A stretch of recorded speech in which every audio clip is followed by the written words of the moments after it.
Hello out there in YouTube land, this is Morris, man. And as always, I thank you guys for coming to my channel, and I appreciate the subscriptions and the positive comments. Today I'm going to do a very brief video for subscriber Ye8Man. And his question was, how do you have any tips on memorizing the notes on the guitar?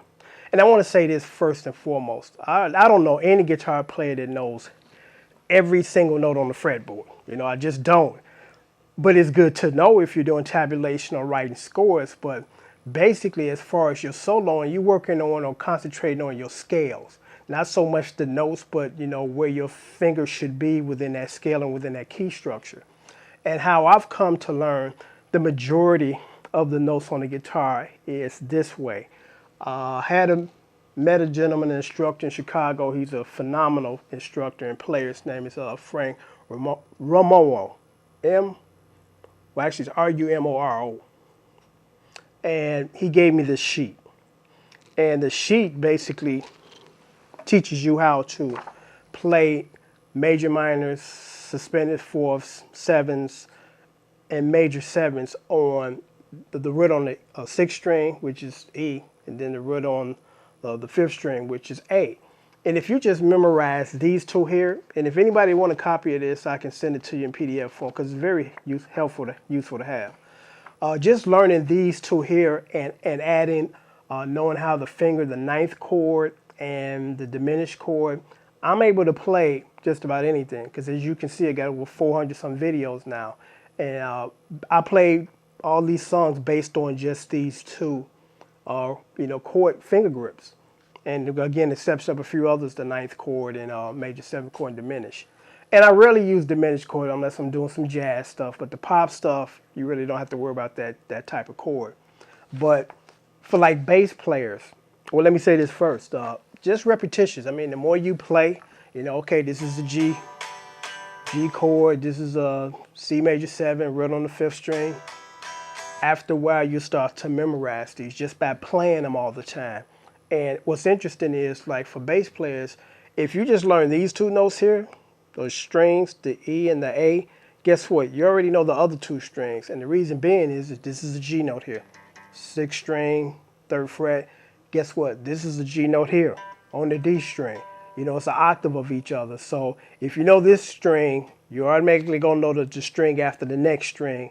And same thing with the A string. If you know the A string, you're going to know all the notes on the G string.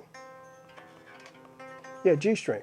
So think of it in those terms too.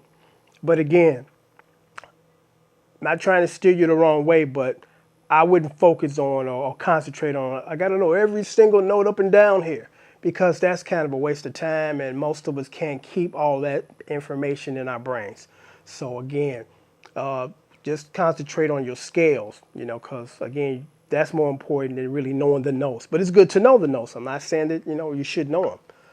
But that's basically how I remember the notes on the majority of the strings. And I guess I'm going to leave you with this. As far as you young, inspiring players, the best advice I can give you is, well, first I'm going to give you two bits of advice. The first one is concentrate on or work on your feel, because feel is extremely important. It's good to know theory. It's good to know being able to read, but none of that means anything if you don't have feel, and then you have to decide which one you think you're better at. And what I mean by that is when I first started to play guitar, I automatically knew that I was a better rhythm player than lead player. Now I can play lead good enough to get gigs and play and tour.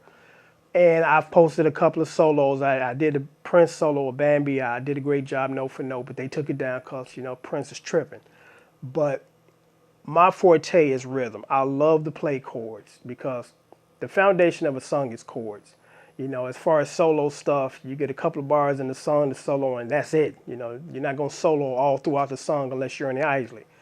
So depending on which direction you think that you're better at. There's some people that are good at both. I mean, equally good at both. But I knew at an early age that rhythm was my thing. So I kind of concentrated more on that as opposed to, let me try to learn this Jimi Hendrix solo because I'm not a Jimi Hendrix. I'm a decent lead player, Again, well enough to get gigs and play on recordings. But again, that was my focus. And the other bit of advice I can leave with you young guys is this: be a team player. That's why it's called the band. Unless your name is on the marquee, uh, you have a job to do, and just do your job and don't overdo your job. Because I had somebody that sent me a comment and I agreed. She said that one of my users or subscribers, and she said that I love your guitar playing. I love the fact that you're playing chords because now every day everybody nowadays want to play solo and do lead stuff. And again, not knocking the lead stuff, but be a team player. If you have a piece to play it, and every now and then throw some little fills in, your signature, but not every other measure, because that disrupts the singer when every other measure you're throwing in extra notes, you're being fancy, you're being slick, you know. Again, unless your name is on the marquee, your job is to just do your job and not to overdo your job, because I see a lot of that too. I'm watching some of these videos, and I'm not knocking nobody. I'm just saying what I see, and I see too much. Drummers, when I play drums, people are like, why don't you throw all these extra fills in? Because they're not necessary. They're disruptive to the song. You know your place, you know what you need to do. And again, you disrupt the singer when you doing too much stuff. So, kind of pull it in, you know, that's why, again, it's important to develop feel, because you will know when you need to add just those little extra bits of ambiance, as opposed to, again, every other bar or measure you're throwing in extra notes and you're being slick and fancy and all that kind of stuff. If the song doesn't call for that, don't give it that, because there are some songs that call for that. You showing your stuff, There's songs that have been specifically written for certain artists to show their stuff, and that's fine, but that's not every song. So again, keep in mind your job within the band or the structure, and be true to it. So that's the advice I'm going to leave you guys with today. And if you have any questions, anything, I'm here to kind of help anybody that wants to keep playing and take it to the next level. Because to me, it's all about sharing knowledge. If I have something that I can bring to the table and people can utilize, that's great. And the same thing, I go on YouTube, I see a lot of people that has given me some more insight on how to play and how to approach certain things. So everything is great. So, on that note, until next time, you guys take care.